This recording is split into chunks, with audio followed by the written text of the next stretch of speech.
ঘরের লোকই যখন আপনার সাথে শত্রুতা করে, তাদের আপনি শায়েস্তা করবেন কিভাবে বলুন তো?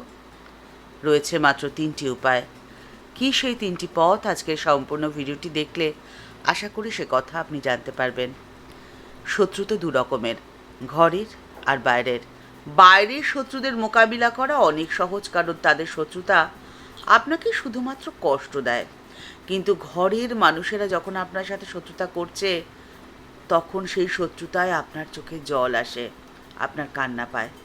কিন্তু আপনি এই কথাটি সব সময় মনে রাখবেন যে মানুষ তার নিজের প্রয়োজন মেটাতেই আপনার যতটা প্রশংসা করবে, যখন তার প্রয়োজন শেষ হয়ে যাবে তখন প্রশংসার থেকেও বেশি আপনার বদনাম করবে।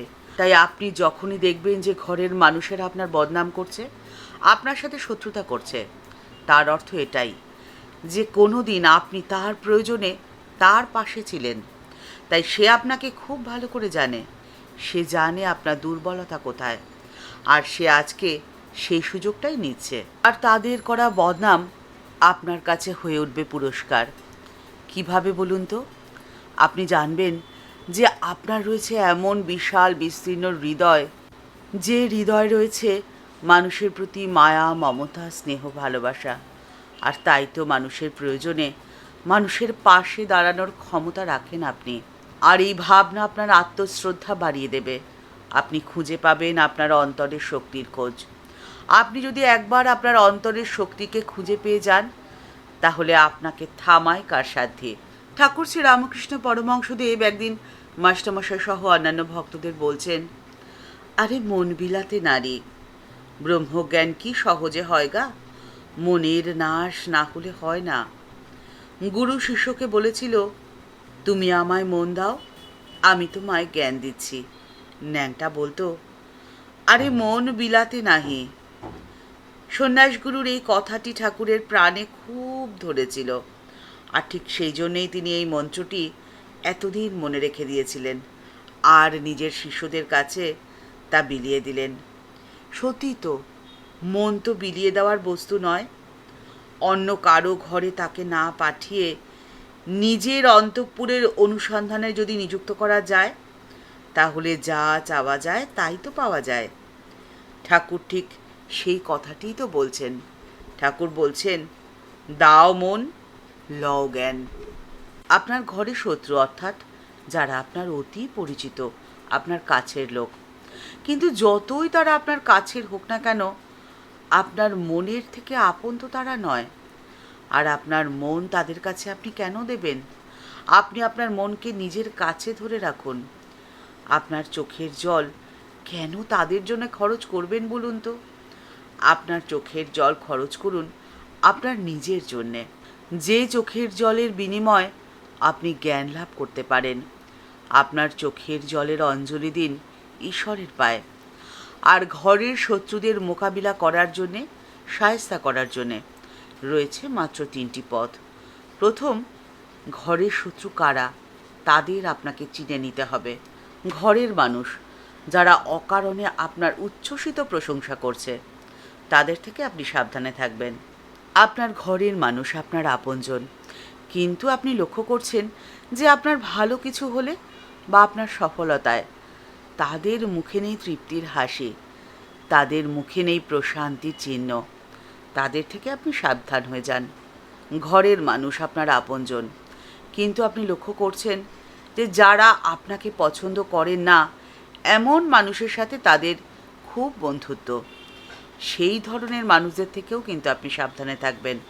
ঘরের শত্রুদের চিনে ফেলার পরে দ্বিতীয় আপনাকে যে কাজটি করতে হবে সেটি হলো তাদের শায়েস্তা করা। আর এর জন্যে প্রয়োজন আপনার শান্ত মন এবং অসীম ধৈর্য। ঘরের শত্রুদের শায়েস্তা করার সব থেকে শক্তিশালী অস্ত্র কি বলুন তো? নীরবতা।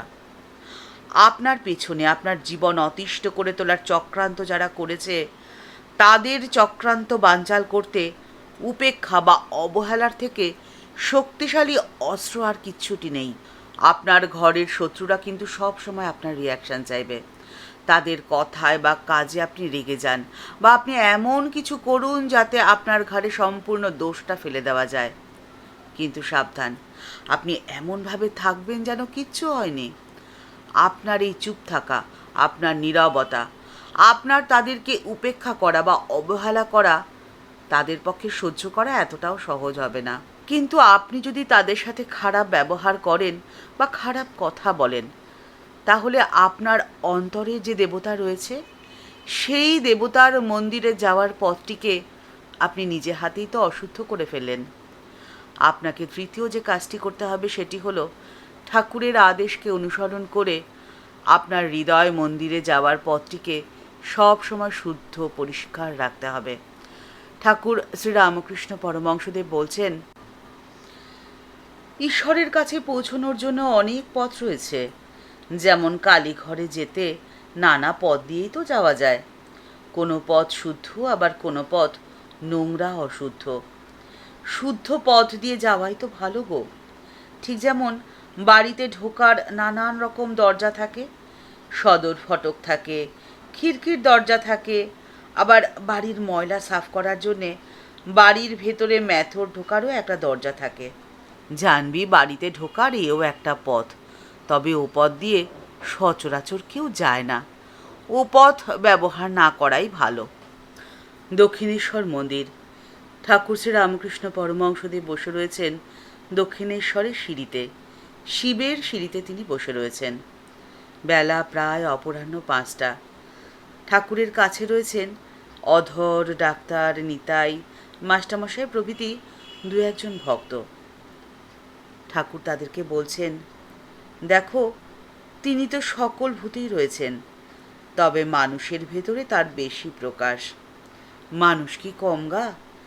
মানুষ যে ঈশ্বর চিন্তা করতে পারে, অনন্তকে চিন্তা করতে পারে। অন্য জীবজন্তু তো সেটা পারে না। অন্য জীবজন্তুর ভেতরে, গাছপালার ভেতরে, আবার সর্বভূতে তিনি রয়েছেন, কিন্তু মানুষে যে তার বেশি প্রকাশ। তুমি মানুষ হয়ে জন্ম নিয়েছ, এই জন্যে তুমি ঈশ্বরের কাছে সব সময় মাথা নত করে রাখো। ঈশ্বর তোমাকে সৃষ্টি করেছেন, সেই জন্যে তুমি ঈশ্বরকে ধন্যবাদ দাও। ঈশ্বরের সর্বশ্রেষ্ঠ সৃষ্টি তুমি, আবার তোমার ভেতরেই তাঁর বসবাস। তাই তোমার ভেতরে অর্থাৎ ঈশ্বরের দুয়ারে যাওয়ার পথটিকে তুমি কখনো অশুদ্ধ করে ফেলো না। এই কথাটি সব সময় মনে রেখো। ঠাকুরমা স্বামীজির চরণে প্রণাম জানিয়ে আজকের পর্ব এই পর্যন্তই। দেখা হচ্ছে পরের পর্বে। আজকের পর্বের উপস্থাপনা যদি আপনার ভালো লেগে থাকে তাহলে লাইক বাটনটি প্রেস করে দিতে ভুলবেন না। আর আপনার মতামতটি কমেন্টস বক্সের মধ্যে জানালে আমাদের ভালো লাগবে।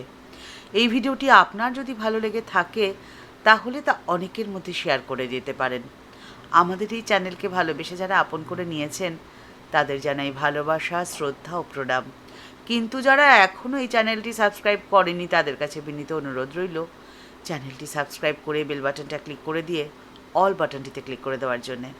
তাহলে এই চ্যানেলের ভিডিও আপলোড হওয়ার সাথে সাথেই আপনার কাছে নোটিফিকেশান চলে আসবে। সবাই ভালো থাকবেন, সুস্থ থাকবেন। দেখা হচ্ছে পরের পর্বে। নমস্কার।